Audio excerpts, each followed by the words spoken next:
নমস্কার। আমাদের আজকের ছোট গল্পের নাম পেটুক, সুকুমার রায়ের লেখা। গত পর্বে আমরা সুকুমার রায়ের লেখা সম্পর্কে এবং সুকুমার রায় সম্পর্কে খুব বেশি কিছু না বললেও বেশ কিছু ছোট ছোট কথা বলেছি। তাই আজ আর সেই প্রসঙ্গে না গিয়ে একেবারে সরাসরি আমরা চলে যাব ছোট গল্পে। তবে হ্যাঁ, এই গল্প আপনাদের কেমন লাগছে এবং এই প্রত্যেকটা পর্ব আপনাদের শুনতে কেমন লাগছে আমাদের কিন্তু জানাতে একদম ভুলবেন না। আমরা কিন্তু এর থেকে অনেক বেশি উৎসাহিত হতে পারি। সবাই ভালো থাকবেন।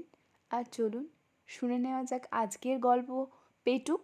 গল্প নির্বাচনে প্রীতম পাঠক, গল্পের দুই মুখ্য চরিত্র হরিপদ এবং শ্যামাপদর ভূমিকায় প্রাহী পাঠক, আর গল্পের অন্যান্য চরিত্রে হৈমন্তী। হরিপদ, ও হরিপদ, হরিপদ, ও হরিপদ। হরিপদর আর সাড়া নেই। সবাই মিলে এত চেঁচাচ্ছে, হরিপদ আর সাড়াই দেয় না। কেন, হরিপদ কালা নাকি? কানে কম শোনে বুঝি? না, কম শুনবে কেন? বেশ দিব্যি পরিষ্কার শুনতে পায়। তবে হরিপদ কি বাড়ি নেই? তা কেন? হরিপদ মুখ ভরা ক্ষীরের লাড্ডু, ফেলতেও পারে না, গিলতেও পারে না, কথা বলবে কি করে? আবার ডাক শুনে ছুটে আসতেও পারে না, তাহলে যে ধরা পড়ে যাবে। তাই সে তাড়াতাড়ি লাড্ডু গিলছে আর জল খাচ্ছে। আর যতই গিলতে চাচ্ছে ততই গলার মধ্যে লাড্ডুগুলো আঠার মতো আটকে যাচ্ছে। বিষম খাবার জোগাড় আর কি। এটা কিন্তু হরিপদর ভারী বদ অভ্যাস। এর জন্য কত ধমক, কত শাসন, কত শাস্তি, কত সাজাই যে সে পেয়েছে, তবু তো তার আক্কেল হলো না। তবু সে লুকিয়ে চুরিয়ে পেটুকের মতো খাবেই। যেমন হরিপদ তেমনি তার ছোট ভাইটি। এদিকে পেট রোগা, দুদিন অন্তর অসুখ লেগেই আছে, তবু হ্যাংলামি তার আর যায় না। সেই যে এক বিষম পেটুকের গল্প শুনেছিলাম, সে একদিন এক বড় নেমন্তন্নের দিনে প্রতিজ্ঞা করেছিল, আজ আমি নেমন্তন্নে যাব না। সবাই বললে, কি ভয়ানক, তুমি এমন ভীষ্মের মতো প্রতিজ্ঞা করছো কেন? কিন্তু সে কারোর কথা শুনল না, ঘরের মধ্যে লেপ মুড়ি দিয়ে শুয়ে রইল। আর সকলকে বলে দিল, ভাই তোমরা আমার ঘরের বাইরে তালা লাগিয়ে দাও। পেটুক মশাই ঘরের মধ্যে বন্ধ আছেন, কিন্তু মনটাকে তো আর বন্ধ করে রাখা যায় না। মনটা তার ঘুরে বেড়াচ্ছে সেই নেমন্তন্নের জায়গায়। সে ভাবছে, এতক্ষণে বোধহয় আসন পেতেছে আর পাত পড়েছে, এইবারে বোধহয় খেতে ডাকছে। কি খেতে দিচ্ছে? লুচি নিশ্চয়ই। লুচি আর বেগুন ভাজা দিয়ে গেছে। এবার ডাল, তরকারি, ছক্কা সব আসছে। তা আসুক, আমি তো আর যাচ্ছি না। এইবারে কি মাছের কালিয়া, তারপরে মাংস বুঝি? তা হোক না, আমি তো আর যাচ্ছি না।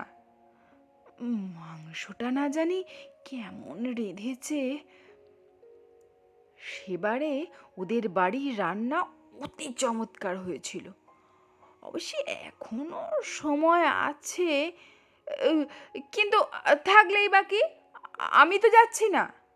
যাক, এতক্ষণে টক দই দেওয়া হয়েছে, এইবারে দই, সন্দেশ, রাবড়ি আর রসগোল্লা, ওই যা ফুরিয়ে গেল তো। বলেই এক লাফে জানলা টপকে হাঁপাতে হাঁপাতে সে নেমন্তন্নের জায়গায় হাজির। আমাদের হরিপদরও দশা ঠিক তাই। যেদিন শাস্তিটা একটু শক্ত রকমের হয়, তারপর কয়েকদিন ধরে প্রতিজ্ঞা থাকে, এমন কাজ আর করব না। যখন অসময়ে অখাদ্য খেয়ে রাত্রে তার পেট কামড়ায়, তখন কাঁদে আর বলে, আর না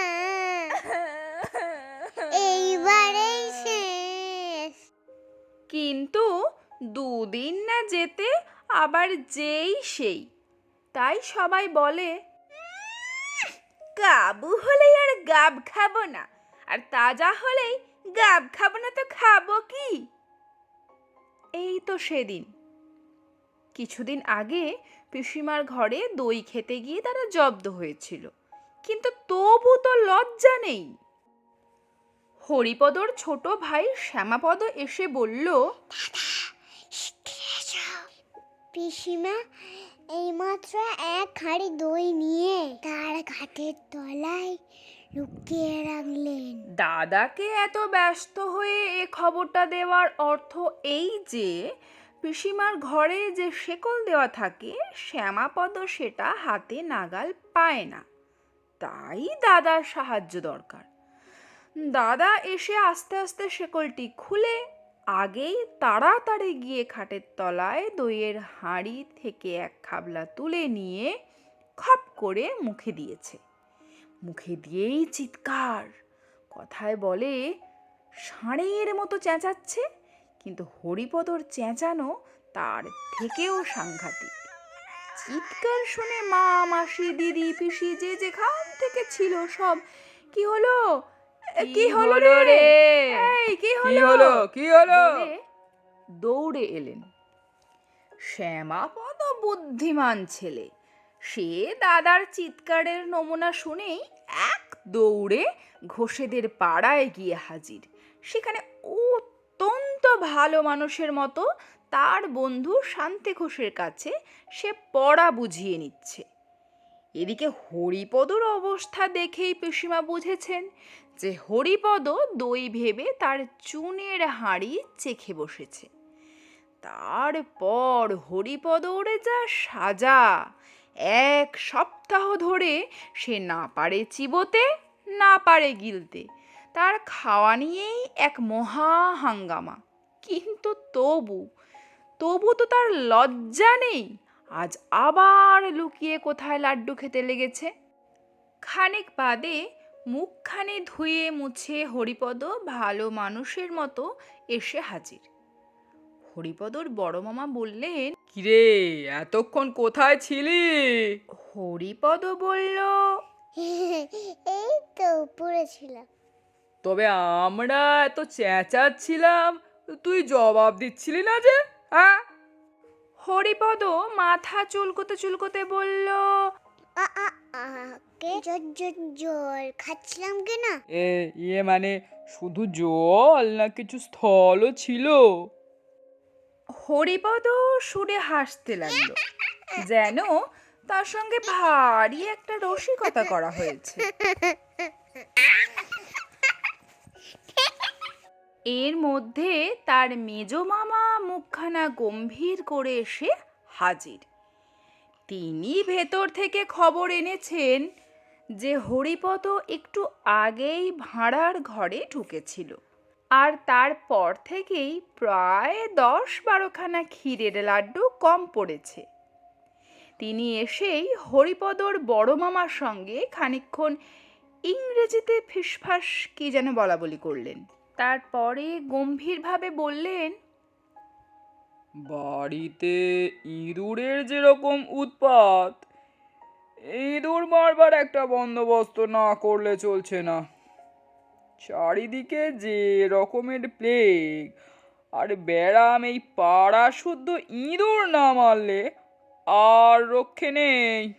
বড় মামা বললেন, হ্যাঁ, তার ব্যবস্থা করা হয়েছে। দিদিকে বলেছি সেঁকো বিষ দিয়ে লাড্ডু পাকাতে। সেগুলো পাড়াময় ছড়িয়ে দিলেই ইঁদুর বংশ নির্বংশ হবে। হরিপদ জিজ্ঞাসা করল, লাড্ডু কবে পাকানো হবে? বড় মামা বললেন, সে এতক্ষণে হয়ে গেছে। সকালেই টেপিকে দেখছিলাম এক তাল ক্ষীর নিয়ে দিদির সঙ্গে লাড্ডু পাকাতে বসেছে। হরিপদর মুখখানা আমশির মতো শুকিয়ে এলো।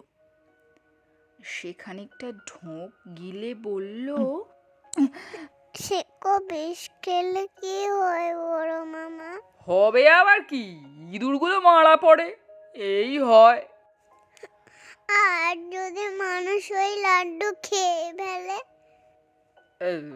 তা একটু আধটু যদি খেয়ে ফেলে তো নাও মরতে পারে, গলা জ্বলবে, মাথা ঘুরবে, বমিও হবে, হয়তো হাত পা খিঁচবে। আর যদি যদি একেবারে 11টা লাড্ডু খেয়ে ফেলে? বলে হরিপদ ভ্যাঁ করে কেঁদে ফেলল। তখন বড় মামা হাসি চেপে অত্যন্ত গম্ভীর হয়ে বললেন, বলিস কি রে, তুই খেয়েছিস নাকি? হরিপদ কাঁদতে কাঁদতে বলল, হ্যাঁ বড় মামা, তার মধ্যে সবটা খুব বড় বড় ছিল। তুমি ডাক্তার দেখো বড় মামা, আমার এরকম গা ঝিমঝিম আর বমি বমি করছে। মেজো মামা দৌড়ে গিয়ে তার বন্ধু রমেশ ডাক্তারকে পাশের বাড়ি থেকে ডেকে আনলেন। তিনি এসে প্রথমেই খুব একটা কড়া রকমের তিতো ওষুধ হরিপদকে খাইয়ে দিলেন। তারপর তাতে কি একটা শুঁকতে দিলেন। তার এমন ঝাঁজ যে বেচারার 2 চোখ দিয়ে দর দর করে জল পড়তে লাগলো। তারপর তারা সবাই মিলে লেপ কম্বল চাপা দিয়ে তাকে ঘামিয়ে অস্থির করে তুললেন। তারপর আরেকটা ভয়ানক উৎকট ওষুধ খাওয়ানো হলো। সে এমন বিস্বাদ আর এমন দুর্গন্ধ যে খেয়েই হরিপদ ওয়াক ওয়াক করে বমি করতে লাগলো। তারপর ডাক্তার তার পথ্যের ব্যবস্থা করে দিলেন। 3 দিন সে বিছানা ছেড়ে উঠতে পারবে না। চিড়ে তার ঝোল আর শাগও খেয়ে থাকতে হবে। হরিপদ বলল, আমি ওপরে মার কাছে যাব। ডাক্তার বললেন, না, যতক্ষণ বাঁচবার আশা আছে ততক্ষণ নাড়াচাড়া করে কাজ নেই। ও আপনাদের এখানেই থাকবে। বড় মামা বললেন, হ্যাঁ, মার কাছে যাবে না আরো কিছু? মাকে এখন ভাবিয়ে তুলে তোমার লাভ কি? তাকে এখন খবর দেবার কিচ্ছু দরকার নেই। 3 দিন পরে যখন সে ছাড়া পেল তখন হরিপদ আর সেই হরিপদ নেই। সে একেবারে বদলে গেছে। তার বাড়ির লোকে সবাই জানে হরিপদর ভারী ব্যারাম হয়েছিল। তার মা জানেন সে বেশি পিঠে খেয়েছিল বলে হরিপদর পেটের অসুখ হয়েছিল। হরিপদ জানে শিকো বিষ খেয়ে সে আর একটু হলেই মারা যাচ্ছিল। কিন্তু আসল ব্যাপারটা যে কি তা কেবল জানে হরিপদর বড় মামা আর মেজো মামা, আর জানে রমেশ ডাক্তার, আর এখন জানলে তোমরা, যারা গল্পটা পড়ছো।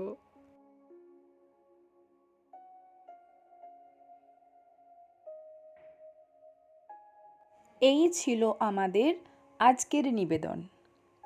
আমি গল্প শুরুর প্রথমেই বলেছিলাম সবার কেমন লাগছে জানাতে ভুলবেন না।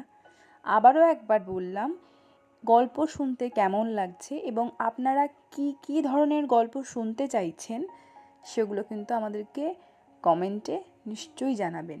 সবাই ভালো থাকবেন। ধন্যবাদ।